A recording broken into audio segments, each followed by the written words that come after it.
Hi hello नमस्कार. मी सोनुप्रिया तुम्हा सर्वांचं आपल्या नवीन एका व्हिडिओमध्ये स्वागत करते. सर्वांना श्री स्वामी समर्थ. आपल्या सर्वांचे आपल्या चॅनलवर मनपूर्वक स्वागत आहे. आज आपण भगवद्गीतेच्या 18व्या अध्यायातील शेवटच्या श्लोकाचा अर्थ सांगणार आहोत. त्याचे आध्यात्मिक महत्त्व आणि श्रद्धेनुसार प्रचलित असलेल्या जपपद्धतीबद्दल जाणून घेणार आहोत. अनेक जण सांगतात की पैसा कमवूनही टिकत नाही, अनावश्यक खर्च वाढतात आणि मनात असुरक्षिततेची भावना निर्माण होते. अशा वेळी काही जण आर्थिक नियोजन करतात तर काही जण ईश्वर भक्ती, आध्यात्मिक साधनेचा आधार घेतात. भगवद्गीतेचा अंतिम श्लोक असा आहे, यत्र योगेश्वर कृष्णो यत्र पार्थो धनुर्धर तत्र श्रीविजये भर्तिर्ध्रुवा नीतिमर्मतम्. या श्लोकाचा अर्थ असा आहे की जिथे भगवान श्रीकृष्णाचे ज्ञान, मार्गदर्शन आणि धर्म आहे, तसेच अर्जुनासारखा कर्तव्यनिष्ठ प्रयत्न आहे, तिथे समृद्धी, विजय आणि कल्याण नांदते. यातून आपल्याला एक महत्त्वाचा संदेश मिळतो की श्रद्धा आणि पुरुषार्थ याची सांगड घालणे. अनेक भक्तांच्या श्रद्धेनुसार हा श्लोक दररोज 18 वेळा सलग 41 दिवस भक्तिभावाने म्हणला की धार्मिक परंपरा आणि त्याचा उद्देश साध्य होतो. हे एकाग्र करणे आणि सकारात्मक विचार वाढवणे आणि ईश्वरांशी नाते दृढ करण्यासाठी हा मंत्र अत्यंत महत्त्वाचा आहे. दररोज सकाळी स्नान करून देवासमोर दिवा लावावा. शांतपणे भगवान श्रीकृष्ण, श्री स्वामी समर्थ किंवा आपल्या कुलदेवतेचे स्मरण करा. त्यानंतर हा श्लोक स्पष्टपणे उच्चाराने 18 वेळा म्हणा. जप करताना अतिघाई करू नका. प्रत्येक शब्दाचा अर्थ मनात ठेवण्याचा प्रयत्न करा. यानंतर काही क्षण शांत बसा आणि आपल्या कुटुंबाच्या सुख, आरोग्य आणि सद्बुद्धीसाठी प्रार्थना करा. लक्षात ठेवा, भगवद्गीता केवळ प्रार्थना शिकवत नाही, ती कर्मयोग शिकवते. म्हणजेच नियमित परिश्रम, प्रामाणिक व्यवहार, अनावश्यक खर्चावर नियंत्रण, बचतीची सवय आणि योग्य आर्थिक नियोजन यांनाही तितकेच महत्त्व आहे. श्रद्धा आपल्याला मानसिक बळ देते तर पुरुषार्थ जीवनात यश मिळवून देतो. हा श्लोक निश्चित धनप्राप्तीचे आश्वासन देत नाही, परंतु अनेक भक्ताच्या श्रद्धेनुसार तो मनाला सकारात्मकता, धैर्य आणि योग्य निर्णय घेण्याची प्रेरणा देतो. चला आता सर्वजण मिळून पुन्हा एकदा हा पवित्र श्लोक म्हणूया. यत्र योगेश्वर कृष्णो यत्र पार्थो धनुर्धर तत्र श्रीविजये भूर्तुर्ध्रुवा नीतिमर्मतिमम्. ईश्वर आपल्याला सद्बुद्धी, योग्य मार्ग आणि सत्कर्म करण्याची प्रेरणा देवो, हीच ईश्वरचरणी प्रार्थना. मित्रांनो, आज मी तुम्हाला एक अशी कथा सांगणार आहे जे की तुम्हाला विचार करायला लावेल. एका गावात 2 मित्र राहत होते. दोघेही खूप मेहनती होते. दोघांचे उत्पन्न जवळपास सारखेच होते, पण एकाच्या घरी नेहमी पैशाची चणचण असायची आणि दुसऱ्याच्या घरी समाधान, बचत आणि शांती होती.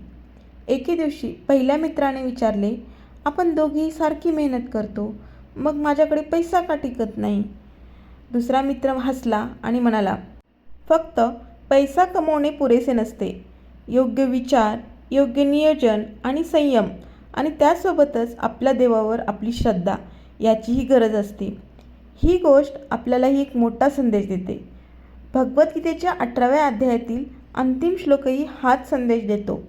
यत्र योगेश्वर कृष्णो यत्र पार्थो धनुर्धर तत्र श्रीविजये भूर्तुर्ध्रुवा नीतिमर्मतिमम्. या श्लोकात 2 महत्त्वाच्या गोष्टी आहेत. पहिली गोष्ट म्हणजे श्रीकृष्ण. श्रीकृष्ण म्हणजे ज्ञान, विवेक आणि योग्य मार्गदर्शन आणि धर्म. दुसरी गोष्ट म्हणजे अर्जुन. अर्जुन म्हणजे प्रयत्न, कर्तव्य, धैर्य आणि मेहनत. जेव्हा श्रद्धा आणि प्रयत्न एकत्र येतात तेव्हा जीवनात यशाची शक्यता वाढते. हा श्लोक आपल्याला याच दिशेने प्रेरणा देतो. एक प्रेरणादायी अनुभव मी तुम्हाला सांगत आहे. अनेक भक्त सांगतात की त्यांनी हा श्लोक नियमितपणे जपायला सुरुवात केली. काही दिवसांनी त्यांना जादूने पैसा मिळाला असे नाही, पण त्यांच्या विचारात बदल झाला, अनावश्यक खर्च कमी झाला, बचत करण्याची सवय लागली, कामात लक्ष वाढले, निर्णय अधिकपणे शांत घेऊ लागले आणि त्यामुळे त्याच्या आर्थिक परिस्थितीत हळूहळू सुधारणा दिसू लागली. ही श्रद्धेवर आधारित अनुभवकथा आहे. प्रत्येकाचा अनुभव वेगळा असू शकतो. चला तर मी तुम्हाला आज अनुभवासहित कथा समजावून सांगते. समजा 2 विद्यार्थी आहेत. एक विद्यार्थी रोज देवाची प्रार्थना करतो पण अभ्यास करत नाही आणि दुसरा विद्यार्थी प्रार्थनाही करतो आणि मनापासून अभ्यासही करतो.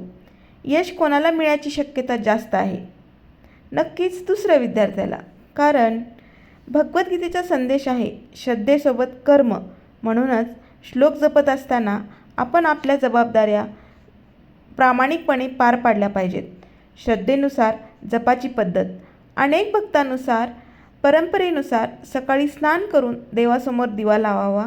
भगवान श्रीकृष्ण श्री स्वामी समर्थ आपल्या कुलदेवतेचे स्मरण करावे. 18 वेळा श्लोक म्हणावा. 41 दिवसाची ही परंपरा कायम ठेवावी.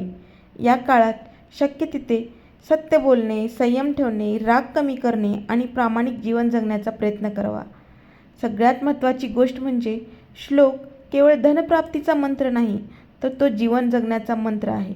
जर आपल्या जीवनात श्रीकृष्णासारखा विवेक आणि अर्जुनासारखा पुरुषार्थ, यश, समाधान आणि प्रगतीचा मार्ग अनुभवायचा असेल तर हा श्लोक नक्की म्हणावा.